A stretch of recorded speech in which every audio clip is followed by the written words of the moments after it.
Have you ever noticed that when you're at work, you're thinking about being at home? And when you're at home, you're thinking about being on vacation. And when you're on vacation, you're thinking about work because you're gonna be backed up because you're missing that work. You're gonna have to catch up when you get back. In this video, I wanna break that down and talk about how we can collectively not have that happen so we can be more present in the current moment.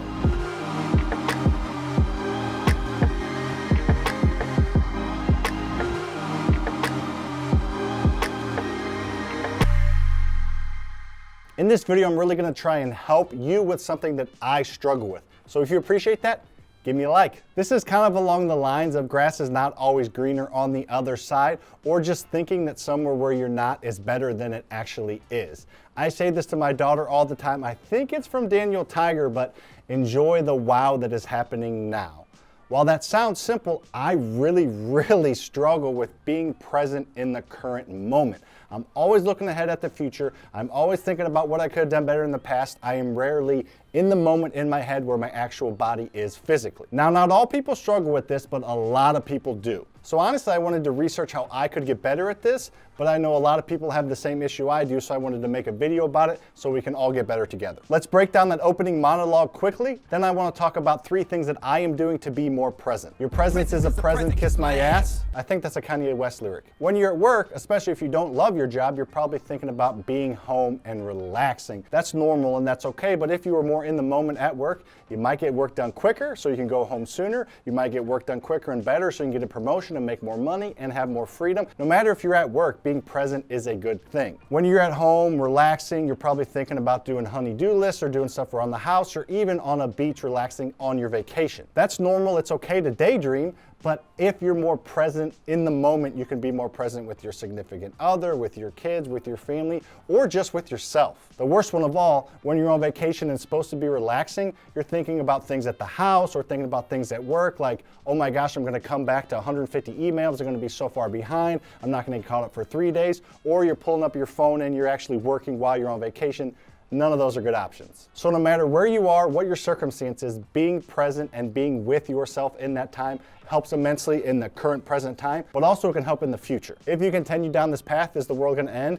No, but you might wake up and be 80 years old and never really were in any special moments in your life. They may be memories, but you may not have any special feelings or any emotions tied to them because they just were kind of passing like you're almost watching them on TV. All right, let's get into the 3 things that I am doing to get better at being present. But first, let's kind of talk about why we do this. It's a lot easier to be not where you're at. It's pretty easy to think about things you should be doing or looking back and looking at things you wish you would have changed. I think there's kind of a saying that worrying about the future and things you can't control is anxiety, and looking at the past and being sad about things you didn't do is depression. All right, let's get into all 3, and number 3 is hard, if not damn near impossible for me. Stop multitasking. This is something I do all the time, and honestly, I don't think I'm ever not gonna do it. I probably have 10 to 15 different tabs up on each browser, and sometimes I have a couple different browsers open on my computer.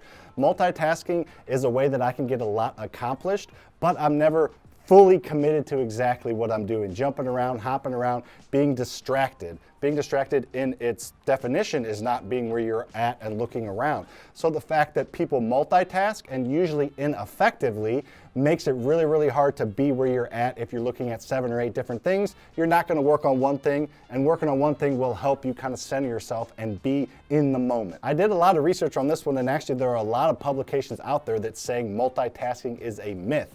Jumping around and doing several things at one time is not even like a thing. It's just being distracted and being ADHD or something. Just jumping around and doing that, you can't do more than one thing at a time. So if you do 5 things in 10 minutes, you're not multitasking, you're just half-assing 5 things. So for me, honestly, I don't know that I can ever get to just having 1 tab open on a browser, but I'm working on doing less, having 2 or 3 open and focusing on one for an extended period of time, maybe hopping around, checking on something else, but then going back to that one thing. While that's not perfect, that's not exactly what you're supposed to do, it's kind of baby steps for me, and it's what I'm working on. Affirmations. I know so many successful people that do this. I don't know that they do this because they want to be more present in the moment, as much as just doing it because it's a great positive way to start your day, end your day, and in between. But doing affirmations is just confirming something's true or something's gonna be true. I am going to be a multimillionaire. I am happy with what I have. I love my family. Just making statements that are true or gonna be true will help center you, and the more you do it, the more likely you are to be in that moment in exactly what you're thinking about. If you're thinking about going to work and doing all this crazy stuff, but you get up in the morning and say, I love my family over and over in your head, or write it down, just doing that, I've tried it, makes you appreciative for what you have, makes you not think and wish for things that you don't have. Just being more content with things you have and being happy with your life, which affirmations will help with, will keep your mind from wandering, what could I have done better, or what will I do better, what can I do in the future? It'll help you kind of stay centered. I recommend a notebook by the side of your bed, or maybe an app on your phone where you write down affirmations and manifest things, which is almost like speaking something into existence. It sounds a little woo-woo, but kind of like the law of attraction. Not going to go into that, but the more you think about something, the more likely the universe will bring it to you. I don't know how much I believe of that or don't. I kind of do, but I do know the more you think about one thing, the more you focus on it, the more energy you're going to put towards it, the more mind energy you're going to put towards it, the more physical energy you're going to put towards it, and the more energy you put towards something, the more likely you're going to make it happen, or someone else is going to see you doing it and help you make it happen. Number 3 is so hard for me, it's not even funny. I've tried it so many times, and I'm working on it. I almost feel silly saying it because it's something that I almost physically can't do, but I am getting better at it, and it's deep breathing exercises.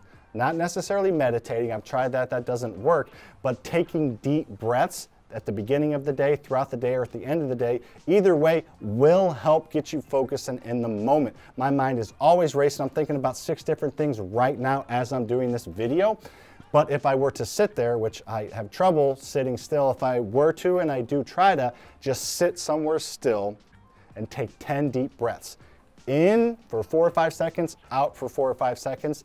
What I have to do is I have to concentrate on feeling the air go in my nose, up and through my lungs, out my mouth. Just focus on the feeling of the air going through that path is the only way that I kind of don't really think about anything else, and it gives me something to focus on. Now I'm working on getting better at this, but it is something that I'm kind of starting to try and prioritize. I have a few alarms set on my phone throughout the day that remind me to just sit there and relax and take some deep breaths. Sometimes I'm in a meeting and can't, I can only take 2 breaths. Sometimes I'm shooting a video and can press pause, or sometimes I'm actually in a moment where I can do it. Either way, it's just reminding you to take those breaths and try and focus on one thing and not let your mind wander. Hopefully those 3 tips can help you. I know that was kind of a departure from my normal videos. If you want a little bit more of a normal video, check out the video above where I talk about the Burrs method. I walk you through a house, do a case study of a real life example of how I buy real estate without using any of my own money. Check that out. Hope you enjoyed this video. A little bit different than how I normally do it, but it's something I'm working on, and I thought hopefully at least a few people can learn from this. Hit that like button if you have not. Subscribe. See you on the next one.